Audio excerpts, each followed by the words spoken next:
I'm the director for workforce development at Columbus State Community College.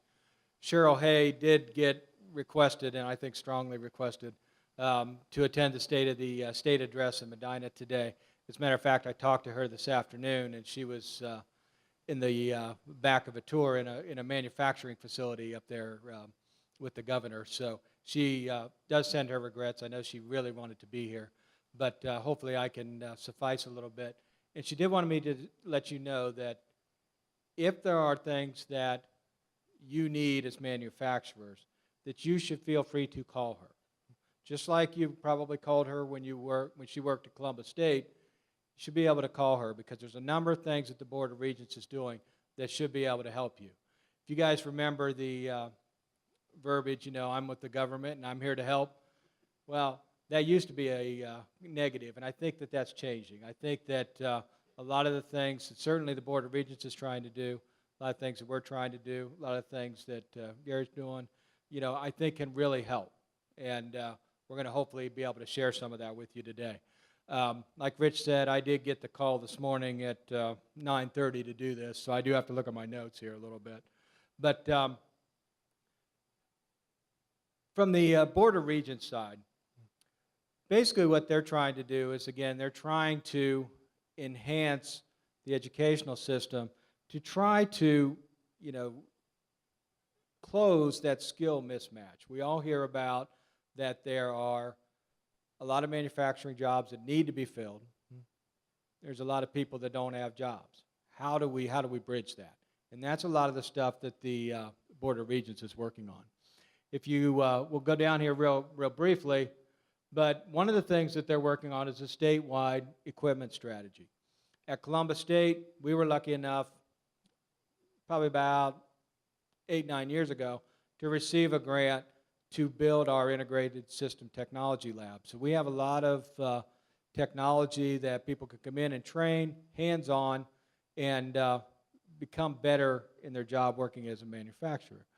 Well, you know, that equipment becomes outdated. And what the Board of Regents is doing is they're currently undertaking a survey with the colleges, what are your equipment needs?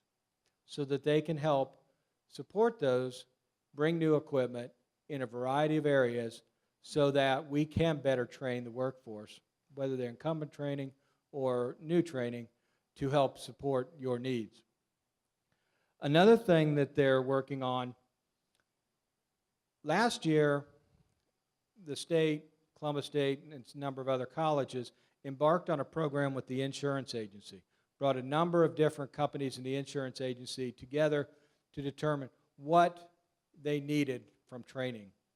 And we were able to build out an insurance certificate that is being offered to Columbus State, being offered Franklin, Kent State, and a number of colleges around the state.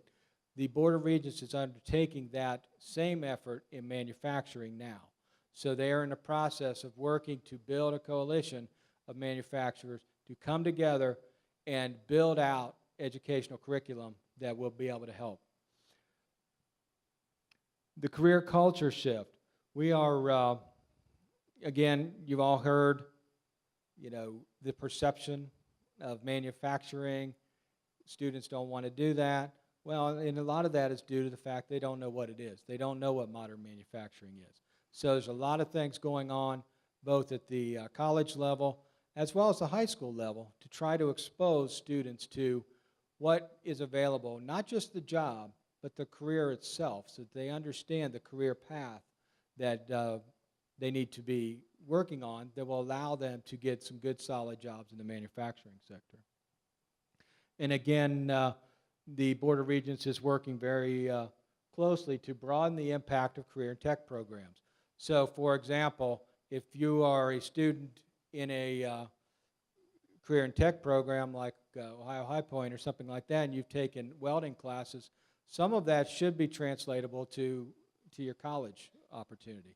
So again, you don't have to go retake the same thing, and you don't have to spend the money to retake the same thing, whereas we can do some things to provide you credit for the work that you did, as long as it's comparable in high school. So there's a number of different things that are going on, programs they call C-tags, one-on-one, and dual enrollment options to try to reduce the amount of cost to go to college and encourage people to take these types of college-type programs.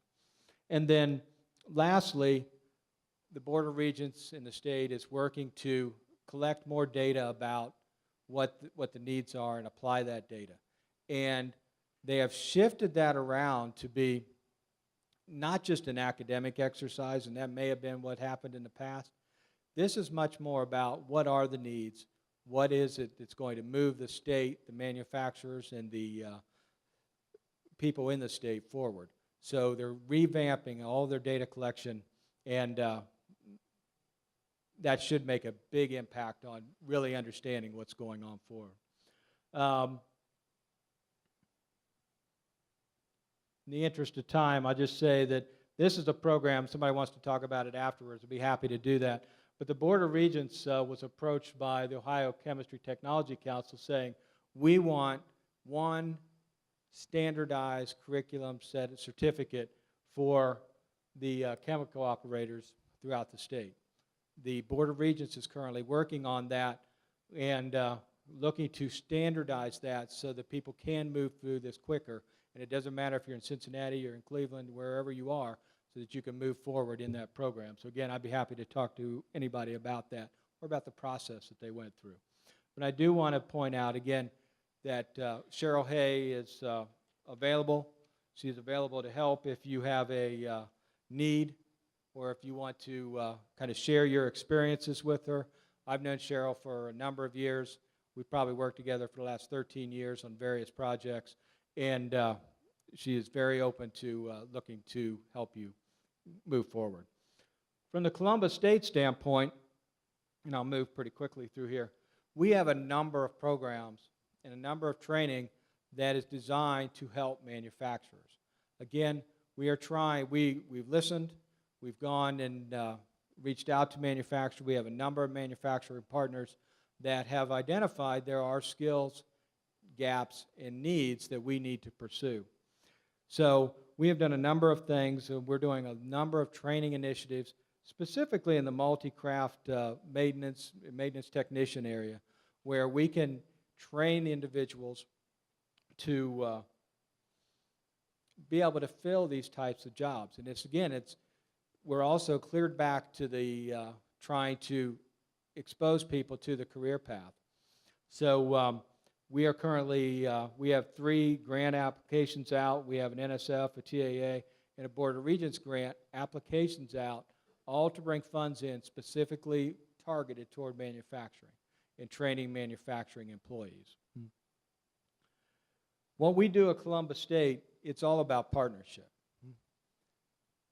We are able to listen to you, talk to you, bring together consortiums of manufacturers or work with individual manufacturers to address your specific need.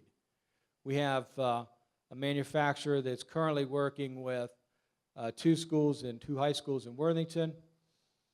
We have 2 manufacturers working with them to basically bring students to the facilities and provide training to them to start to bring them forward. And this is still at the high school level.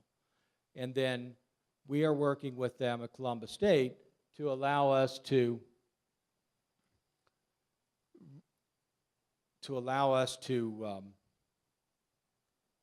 prep the students at the high school level, get them ready to move into college, get them to understand the manufacturing opportunities and the pathways available. As they move into Columbus State, we've developed a 5-semester program that is 2 semesters at Columbus State and 2 semesters at a co-op in a manufacturing facility so that they really get an understanding of what's involved. And we prep them with a number of technical skills as well as soft skills, and that's what we hear a lot of. We need soft skills. They need to understand how to interact in groups. They need to understand how to communicate. We deal with that because, again, we've heard you say that. And in between those 2 pieces, we developed an interesting summer boot camp where between high school graduation in the beginning of the fall term at Columbus State, students can go through and we expose them in a week-long program about what it's going to be like if, in fact, you start to move forward on this particular program. I do want to flip back and just to show you from a Columbus State standpoint, we do have a number of manufacturing services, as I mentioned. One that I wanted to mention because I was responsible for bringing it to the college is our Small Business Development Center. We have a manufacturing Small Business Development Center. So as Rich was going through his matrix earlier, you saw the MEP program. You might have saw a little star there about the Under 50 program. That's where Kevin Hammond is right here. Put your hand up, Kevin. Is our director of our Manufacturing Technology Small Business Development Center. His primary focus is, number one, is to work with small manufacturers to provide them with business guidance and connections to a variety of different areas. And he works very closely with OH Manufacturing, and obviously is funded in part by the MEP program. So again, a great partnership to leverage opportunities to help manufacturers. But we have a number of other pieces and parts, again, from an educational standpoint. But I'm going to wrap up here. But again, I do want to say that at Columbus State, we are here to assist you, and we do work very closely with manufacturers to get inside and help them design programs that meet their needs. Thank you.